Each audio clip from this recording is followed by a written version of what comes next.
I am Mary Gracia Sicalonga, 20 years old. I took up Bachelor of Science in Hospitality Management in Taguig City University. I am flexible, creative, diligent, and computer literate. I thrive on challenge and set goals for myself on a daily basis so that I have something to strive for. Helping other people is my passion. I am always looking for ways to improve and achieve greatness. Who is the person you look up to? My grandmother is someone I admire because her love for us is unconditional. She sacrifices a lot, and even the food she eats will be given to us so that we do not suffer. She is the most thoughtful, hardworking, and wise person I ever met. So she is one of my inspirations in everything I do, and I love her so much. May I ask, what are your strengths and weaknesses? My strength, aside from my family who supported me, one of my strengths and one that continues to strengthen me are the failures that happen in my life. It is not easy to get up, but this has been my motivation to move on and continue my life. And for me, one of my weaknesses are I'm very shy person. I'm not confident to the things that I know I can do. And even in public speaking, presentation, and interview like this, I am very shy to speak up for myself. But I try to work on a BPO industry wherein I learned to talk to a lot of different people inside and outside the country.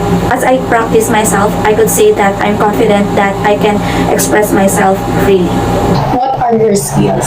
I have a unique set of skills and experiences that will allow me to stand out and contribute significantly to the society.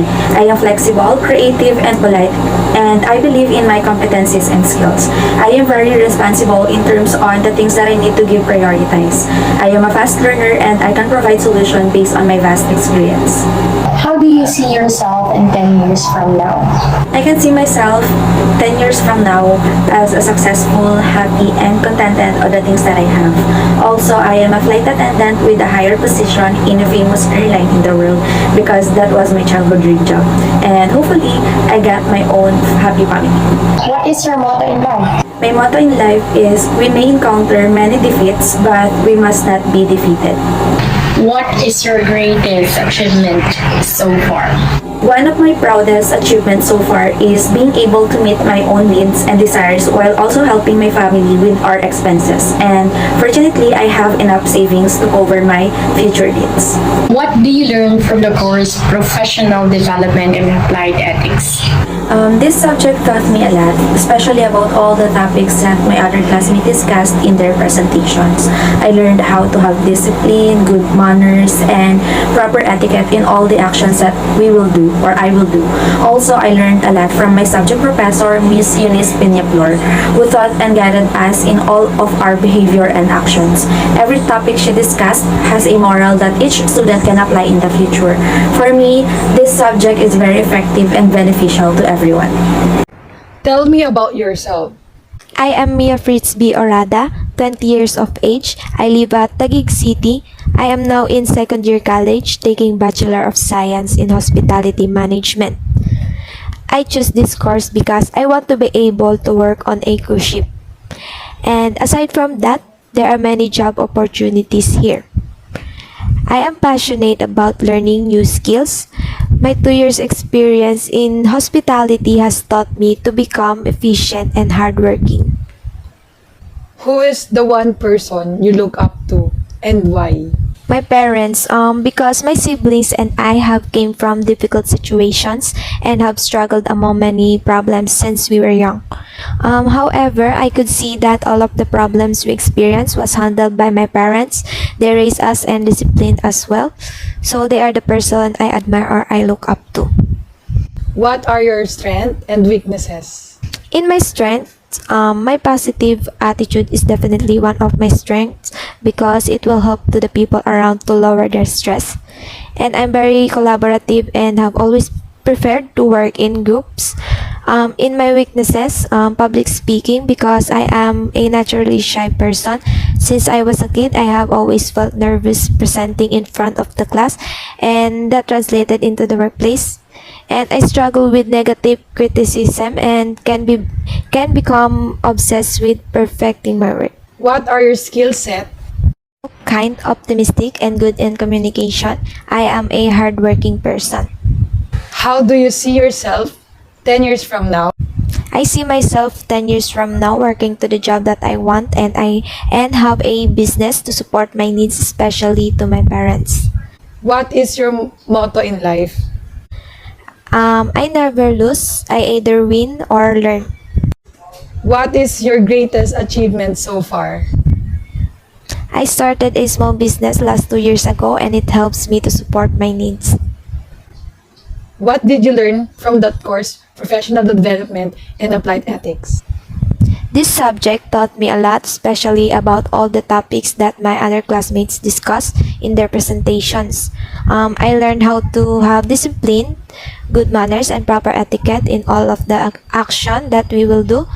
Also, I learned a lot from my subject professor, Miss Eunice Peñaflor, who taught me and guided us in all of our behavior and actions. Every topic she discussed has a moral that each student can apply in the future. For me, this subject is very effective and beneficial to everyone. Tell me about yourself. A wonderful day to everyone. I am Micaela Guadalupe Paga, or Mika as what my friends and family called me. I am 20 years old and I have 5 siblings. I am the 4th child in our family and we are living with my grandmother. I am strong, independent woman, especially in my financial to sustain my needs. I am flexible, kind, optimistic, and good in public speaking. I really love doing a lot of things such as flag, being a student leader, and even selling sweet in our school when I was in high school. I also became a crew at McDonald's. Who is that one person you look up to and why? The person that I look for is my grandmother because she is very hardworking, kind, generous, and lovable to our family. She will never forget us to sustain our needs, especially in the things we want, and I love her so much. What are your strengths and weaknesses? My strength is, aside from my family, is being optimistic person and strong, that cause of my motivation in life to do more and continue to dream high. My weaknesses is being a failure to the things that I didn't know that I want to try or do. What are your skill set? I am very good in working t-shirt or other merchandise about printing and also good in public speaking. How do you see yourself 10 years from now? I see myself in 10 years as being successful businesswoman and have a happy family. What is your motto in life? My motto in life is if I can do it and you can do it too. What is your greatest achievement so far? My greatest achievement so far, I started a small business to support my needs and help my family. What did you learn from the course Professional Development and Applied Ethics? I learned from the course Professional Development and Applied Ethics is how to taking care of yourself.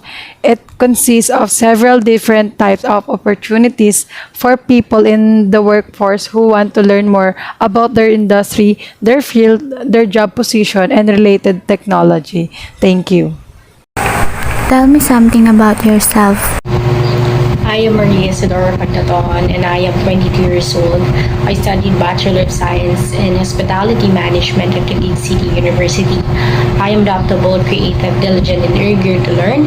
I am thrive on challenges and set goals for myself on a daily basis so that I have something to strive for. I am not satisfied with mediocrity and I'm always looking for ways to improve my greatness. Who is that person you look up to and why? So I guess the person who inspired me the most is my grandmother. She didn't finish high school or college because she didn't have enough money to pay for tuition. And because she is the breadwinner of the family, she need to work hard and set aside her dream in others to give her the sister opportunity to study. She worked so hard to feed the family, and as a result of her sacrifices, her siblings have a prosperous life. Some of them work and live abroad, and some of them have a better life than she does. Even though she has no accomplishment, giving the opportunity and putting aside her dream for other inspires me.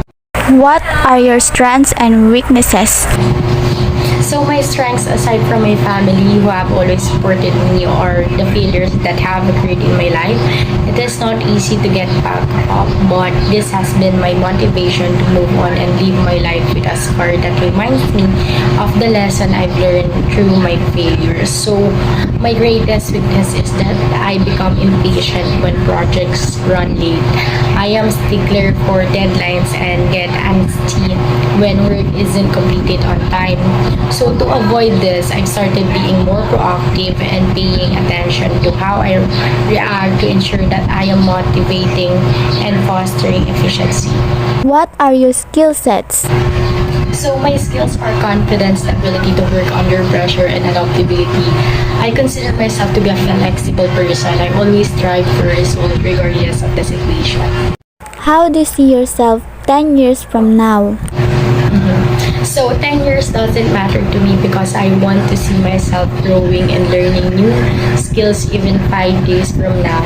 But I also like to set goals for myself so that I can keep chasing them and improving myself. So I envision myself in a managerial position 5 to 10 years from now as a respected person working in a reputable company that pays well and where I can put the knowledge that I have gained over the years. I also see myself in the library reading books as a pastime where I can learn more things. In short, I will never stop learning and growing. I see myself living the dream that I set on my mind, becoming a simple and respected lady. Your motto in life. So my motto in life is everything I decide to do, I give my all and accept the result with an open heart. There are many times in life when we reflect on what could have been and the uncertainties of life. But once I decide to do something, I always give it my all and try not to look back. When the going gets tough, I remind myself of the reason for my decision and keep going. Life is all about learning, so be prepared for setbacks and keep moving forward. Your greatest achievement so far. So my greatest accomplishment thus far, that's I've been working as a student for almost 4 years, still striving for knowledge and eager to learn, and completing my degree by receiving my diploma. And I'm pursuing my dreams even if it will take a long time to achieve our goals, but it will all be worth it in the end. So my greatest achievement in life is that I don't give up easily on what I'm pursuing. What did you learn from the course Personal Development and Applied Ethics? I learned as a student the right skill of my career, because when the time comes that we need to work, it costs us to build our reputation that will make us an impression on others with our decision and action. So this reputation will have impact in my lives and also in professional development. To provide this level of emotional security, I must be confident in my abilities and expertise, create a code of conduct as an ethical professional looking to advance my career. I should be aware of any codes that apply to my strictly adhere to those rules. So, and this subject can help me become a role model by standing up for my ethics and having clear principles. Tell me about yourself. Hi, my name is Cindy M. Bautista, 20 years old, taking up Bachelor of Science and Hospitality Management in Taguig City University. I like to keep smile on my face no matter what's going through. That smile keeps me going. I'm a person believe that life is an art. I am the artist of my life. I try to keep it full of colors and as cheerful as possible, no matter what life throws at me. I am enthusiastic and a person full of curiosity. Who is that one person you look up to and why? My role model are my parents. They're really great parents. Anything they does is for our family. They work very hard to care and provide for our family, and always there for me and care for me and support all my goals and dreams in life. What are your strengths and weaknesses? As for my strengths, I could say that I'm an empathetic person whose skill is relating people and understanding their needs. As for my weakness, I won't deny that I have weakness. I'm afraid and shy to talk in front of many people, but I'm working on improving my communication skills in front of people. What are your skill set? Being flexible, I work after school, but I've taken on later shifts to cover staff shortages. Also, I'm willing to learn, hardworking, dependable, and motivated. How do you see yourself 10 years from now? I see myself 10 years from now. I am a successful person that achieve all my goals in life, also helping my parents and make them proud of me. What is your motto in life? My motto in life is life begins at the end of your comfort zone. What is your greatest achievement so far? My greatest achievement so far is I attended college and surpassed my problems in life, even if I feel giving up. What did you learn from the course Professional Development and Applied Ethics? I learned from the course Personality Development is the right skills and knowledge for my future career and to be more productive and efficient for my work to be succeed, and also understanding the ideas of improving one's personality.